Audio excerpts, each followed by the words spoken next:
My name is Christine Cepeda, and I moved to Hoboken to be closer to my sister.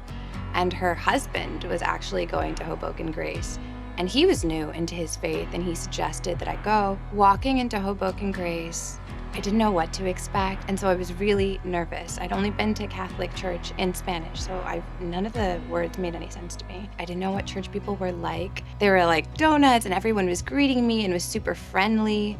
I don't remember what the exact sermon was. I just remember he said, when you weep, God weeps with you, or Jesus weeps with you.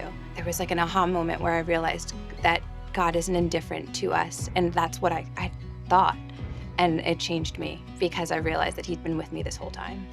It's so obvious the ways that God has been working in my life, especially since joining a dinner group. I'm able to meet a girl for coffee and talk about anything. And it's been wonderful to have friends that is not based around anything other than like love and friendship and support. The reason I love going to dinner group is not just to recap that Sunday's sermon and to understand it better, especially if you don't have a background in Bible study. It's because I want to know how people's weeks went, and I'm curious what's going on in their life, and I'm praying for them, and I want to know, did you get that job? How's your kid?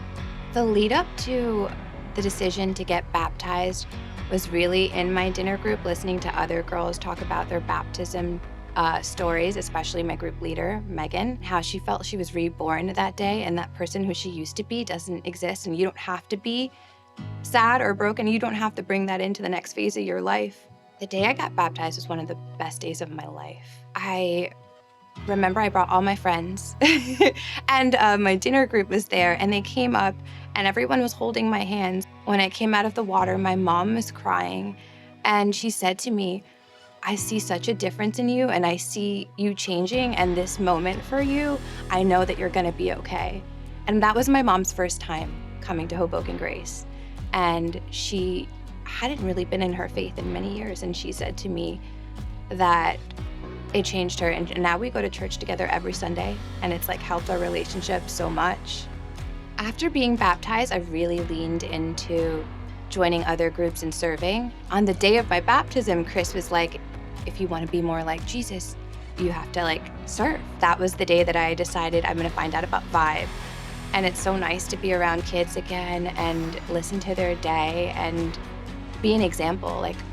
I remember teaching about temptation. I said to myself, I can't talk about this, about how you can use God to give you strength to say no to things that you know are going to take you away from whatever your path is, if I'm not doing that myself. Whatever you're going through, focusing on other people and friends, it's so helpful to get out of your head and get into a community. And you can't really be healthy if you don't know people and let people know you. We're not hardwired anymore to share these things, but we should. And God tells us to love other people and to let other people know you. If you want to get stronger in your faith, you have to let people know you.